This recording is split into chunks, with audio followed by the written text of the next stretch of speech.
All right. Is it real? Is it really real? That's the question people want to know. Is it really real? Yeah, it's real. It is really real, my friends. 100% real. And tonight's Sunset Story is not sponsored by Coca-Cola Cafe, but I truly wish it was, because I do enjoy Coca-Cola Cafe and I would appreciate a sponsor stepping up. So if the Coca-Cola Bottling Company of Mexico would be interested in having a celebrity storyteller promoting their fine product, then please have them contact me.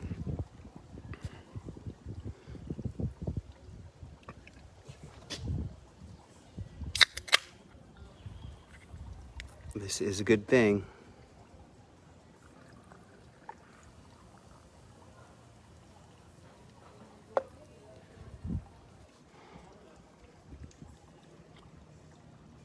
Yep. I'll tell you what. Is it real? That's the question. Is it real? Is it real? I'll tell you, is it real? Looks pretty real to me. Oh. Que bueno.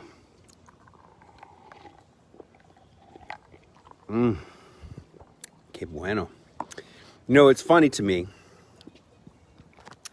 The Coca-Cola motto was the real thing for a long time. But you can't get the real thing in the United States anymore. You can only get fake in the United States. If you want the real thing, you got to be here in Mexico, see? And I want the real thing, so this is the real thing.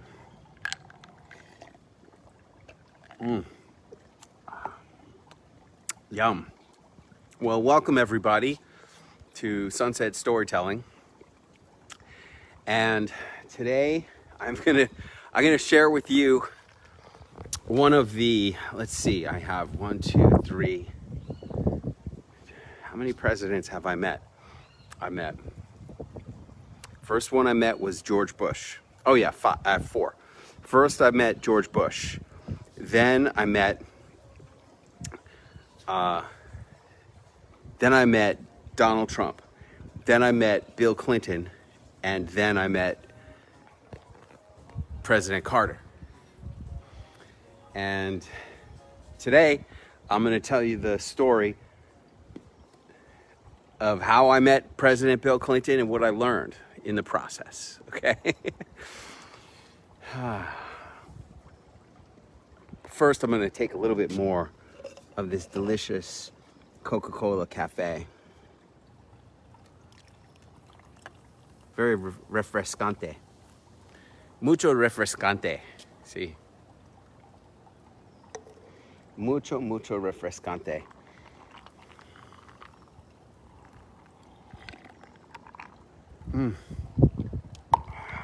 Yes.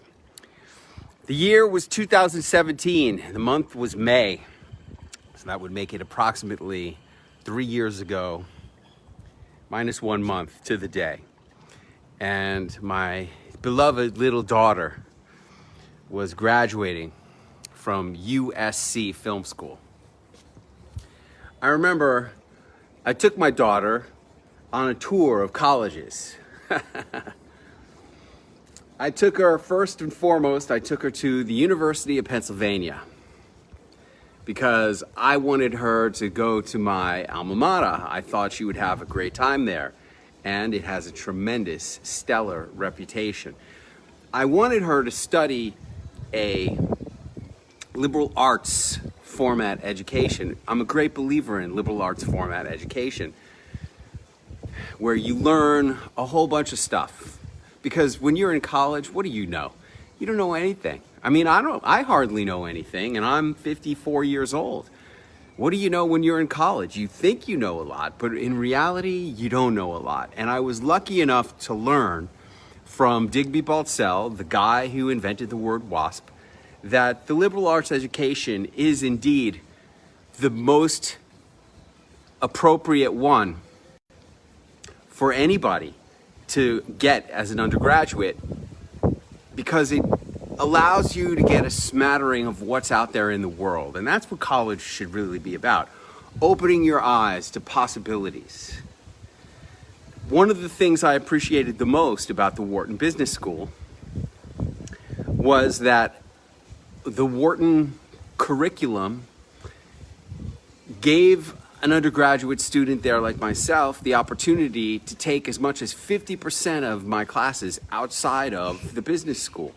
And I took all kinds of amazing fun things, including oil painting and nutrition, sociology,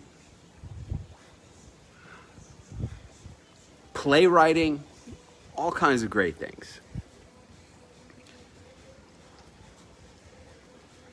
I really did believe that my daughter would have been really well served to go to Penn as an undergrad. I take her on a tour of the Northeast schools. I really believed that she could get into any Ivy League school. She had great grades. She's a super smart kid. At Penn, we go to the castle. We go there for homecoming weekend. We go to the castle for the pregame brunch. Then we walk from the castle to the football stadium and we watch beat, I think they played Princeton or Brown that year. I think it was Brown. And of course, we won the game. Then we went out to a beautiful dinner, my daughter and I. And then we went to a castle party that night at my fraternity, the castle. And who do we meet when we're at the fraternity? But my daughter has a cousin who is about 7 years older than her. Something like that. And at the castle party, we run into my daughter's cousin's best friend from high school. You got to understand, my daughter idolized her cousin, always looked up to her. She was older. And here she is, she runs into the cousin's best friend who she knows. The cousin is a junior or a senior at Penn. And she goes, "Oh my God, Minnie, you've got to come to Penn. It's the best. You're going to love it." The castle party, you got to understand about the castle. The castle was like Studio 54. How do I know? Because when I was in high school, I used to go to Studio 54 all the time. I used to go to nightclubs in New York City as a 15-year-old kid in high school all the time. The drinking age in New York when I was growing up was only 18. I know exactly what Studio 54 was like, and castle parties were always like Studio 54. So much so that when we showed up at the castle, I was chatting with one of the brothers, and he goes, "What year did you graduate?" And I said, 1987. He goes, "Oh, the legendary years." Yeah, it was legendary, especially when I was the social chairman. See what I'm saying? And one of the coolest things about having my daughter go to the castle was that some of the castle brothers even knew who she was, because my daughter had this blog. She was a blogger when she was a little kid, and she got pretty famous. She became a model for American Apparel. She was in Teen Vogue. She did really well as a blogger. And these guys in the castle knew of her. And they're like, "Wow, you're Minnie?" At the end of the night, my daughter says, "You know, Dad, I don't think Penn is really right for me. It's too much of a party school."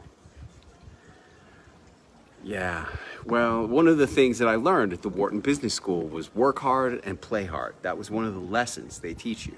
And yeah, there's a lot of partying at the University of Pennsylvania and at the Wharton Business School because of the work hard, play hard credo. In any case, we go on a tour of all the schools. We go to Yale, we go to Brown, we go to Harvard. And I'm like, Minnie, you should go to Harvard. And she's like, but I don't have the grades to get into Harvard. She had a 4.0 GPA. She ends up getting accepted to USC Film School honors program. And she was proud to tell me, it's even harder to get into than Harvard, Dad. See, she could have gotten into Harvard. There was nobody from her high school applying to Harvard. She could have gotten in. She should have gone to Harvard. So should I. I definitely should have gone to Harvard. All my friends in high school went to Harvard. It's the one regret that I have about my whole life choices that I've made through the years was not going to Harvard. Jimmy Shaw, good to see you. I just got finished telling a whole thing about Penn. And it's part of the reason why I was always so motivated to want to speak at Harvard, was that it's the only regret I have, was that I made up my mind so young and so early that I was going to go to Wharton undergrad. I got an early decision. I probably should have tried and gotten into Harvard. But in any case, my daughter graduates from USC Film School, and in 2017, May, was the commencement. And my mom flies out there for the commencement. My wife and I are there. My daughter's mom is there. Her sister and brother-in-law, who are my daughter's aunt and uncle, and their daughter, her idol, whose best friend she ran into at Penn, they're all there. And the commencement begins with an announcement.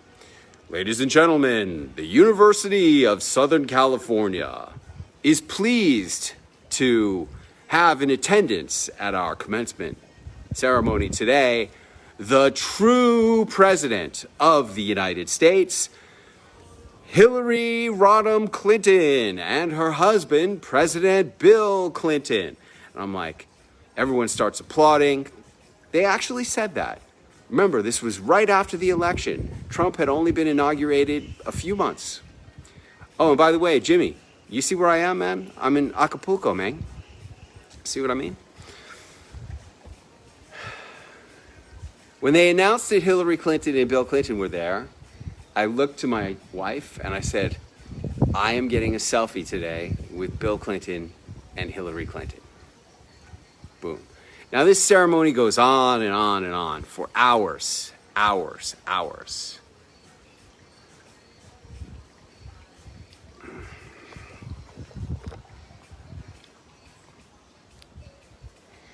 And after about 2 hours of this, I turned to Allie and I said, hey, if I'm ever going to get my selfie with Bill Clinton, I better go make that happen.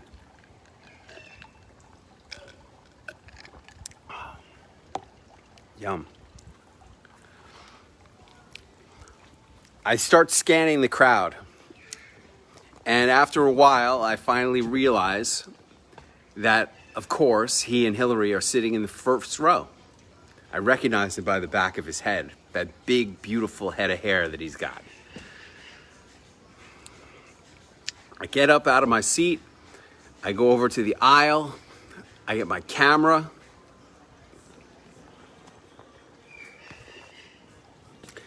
My selfie camera in my hand. I walk down the aisle, and about 6 rows from the front row, right on the aisle, there's an empty seat. And I sit down in that seat, and I've got my camera ready, and I'm thinking to myself, I don't know when, but at some point, he's gonna have to make a move, and when he makes a move, I am gonna go get my selfie with Bill Clinton.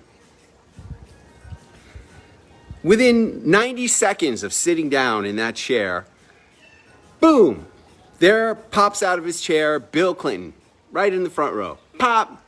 He gets up, smile, pleasant smile on his face, starts walking towards my aisle. Then he takes a right, starts coming right up my aisle. I pop out of my seat. I got my selfie camera in my hand. And I had previously made the mistake, just a year earlier, of taking an important selfie with Donald Trump using my incorrect hand because I was in the wrong placement for the selfie. Look, if you're a person who takes selfie photos with your right hand, because you're a righty, then you need to be in position to take a good selfie with your right hand, which I am. So I get out of my seat, I put my camera in my right hand, and I stand on the right side of the aisle as Bill Clinton is coming up the aisle. And as he approaches me, I halfway turn my body and fall into step with Bill Clinton. And I say, "Sir, could I get a photo?" And he goes, "Uh-huh." Now that sounded like a yes to me. So I raised up my camera and click. I took my picture with Bill Clinton. And then I let him go and he walks up. He wasn't being followed by Secret Service. It was just me and Bill Clinton walking up the aisle. What impressed me was how intimidated I was by this guy. I've taken lots of selfies with lots of people, but I got this true primal feeling from Bill Clinton of his power. See? His power. So much so that usually when I take a selfie with a person, I say, "Hey, can I get a quick selfie?" But I couldn't even say hey to him because he was more powerful than me. I said, "Sir, can I get a quick selfie?" I go back to my seat next to Allison, and I show her the picture. I'm like, "Look, I got the picture. Look, I got the picture." Then we pass the camera down to my daughter's mom and my daughter's aunt and cousin and uncle, and they all look at the picture.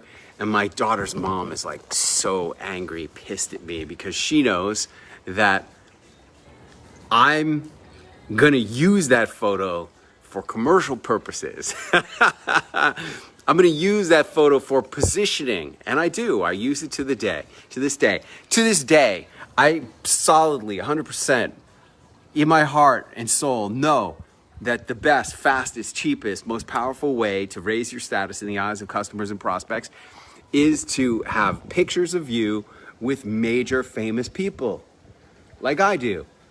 Look at my Facebook profile. You'll see all the famous people right there at the top because there's nothing better.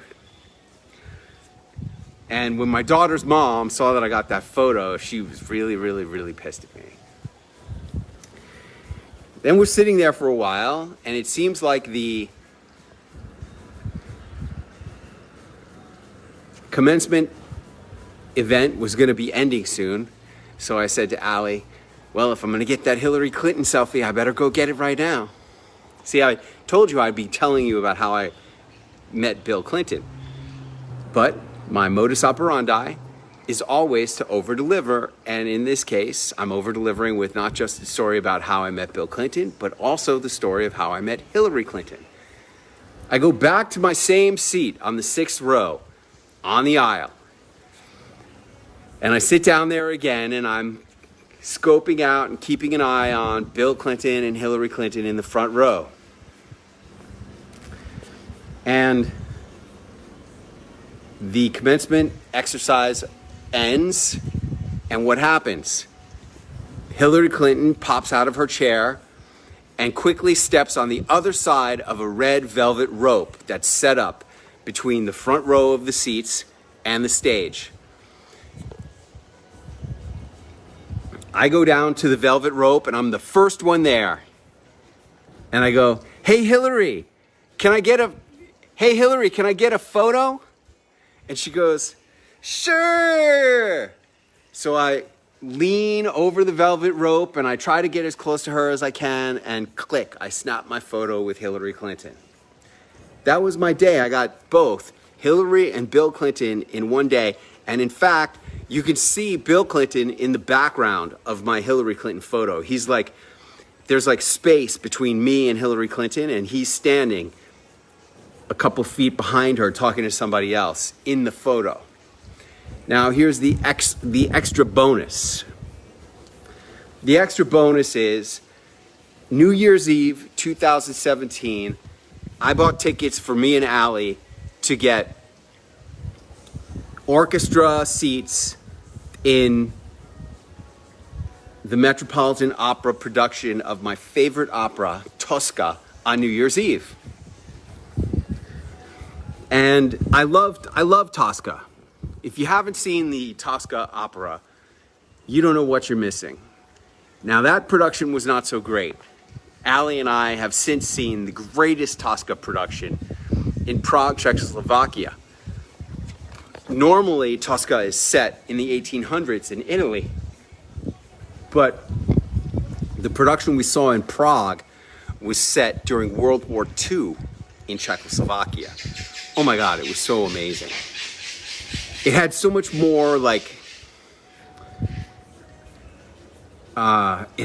more relevance because of the setting, because Prague is a city that was really influenced by the Nazi occupation. And when you're in Prague, you can feel that Nazi experience to this very day, everywhere you go. And to witness the story of Tosca told in the setting of World War II really was very, very affecting and impactful. But in any case, on this New Year's Eve of December 31st, 2017, Allie and I are sitting in about the 18th row of the Metropolitan Opera in the center, and it's the first intermission of Tosca, and I'm reading the program, and all of a sudden, I look up from the program, and who do I see? Bill and Hillary Clinton coming up the aisle. So I say to Allie, hey look, there's Bill and Hillary. And she goes, I'm gonna get a selfie with them when they go back to their seats. Oh my God, they go outside, they go wherever they go. I get up, I go outside, and I'm just watching. I'm watching for when Bill and Hillary are gonna come back. And Allie is standing there on the aisle, waiting for them to go back to their seats. And where are their seats? Of course, their seats are in the front row, right? Always. I'm telling you, whenever you're any place and there's somebody famous there, if you want to know where the famous person is going to be seated, it's always going to be in the front row. I mean, if it's a real superstar, they're always going to be in the front row. That's why when you watch the Oscars, they always put the George Clooney's and the Meryl Streeps right in the front. Where else are they going to put them? Meanwhile, I'm waiting for Bill and Hillary to come back. They're like chit-chatting. They come down out of an elevator. I don't know where they were. They come down, get out of an elevator, and they go back in, and they start going down the aisle to Allie. And sure enough, nobody's asking them for a selfie. Nobody's bothering them. Everybody's leaving them alone to their privacy, right? But they get to Allie, and Allie goes, hey guys, can I get a quick selfie? And they're like, sure. And boom, Allie gets her black tie selfie with Bill and Hillary at the Metropolitan Opera. It is one of the greatest selfie photos of all time. I mean, geez, what more could you freaking want from a selfie photo? Naturally, they go back down the aisle, and now when they get back to their seats, since people saw that Allie took a selfie with them, they get mobbed for selfies. I mean, it took them this act was like half an hour late in starting because so many people were mobbing them for selfies. No one took a selfie until Allie took her selfie. But as soon as she did, it was the floodgates. And what is this all about? Well, for me, everything I've learned from the Clintons is about power. It's about what's real power and what's fake power. To me, I've personally experienced the personal power of both Bill Clinton and Hillary Clinton. And I'm here to tell you that Bill Clinton is the real deal. That's why he was the president of the United States. And Hillary Clinton did not have the personal power, does not have the personal power, and that's why she did not get elected to be the President of the United States. The person who is the President of the United States, I have personally experienced his personal power also, and I'm here to tell you, he is the real deal. He and Bill Clinton are super powerful men on this planet. They have something special that cannot be manufactured. It's a primal level of personal power. Few people have it. But when you meet these superstars, the Bill Clintons, the Donald Trumps, the Mick Jaggers,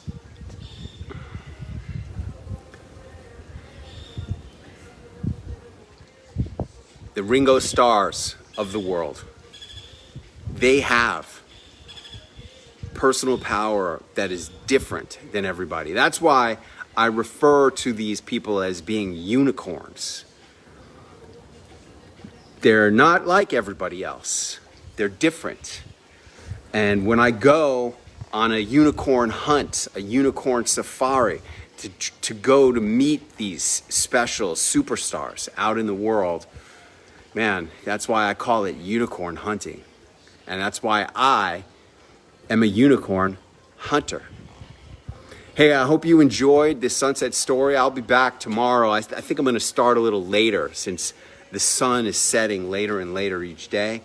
So tomorrow, I know I said I would start at 6:40 today. Tomorrow I'll start at 6:50. And if you enjoyed this, I hope you'll join me tomorrow night for another episode of Sunset Stories. Good night, everybody.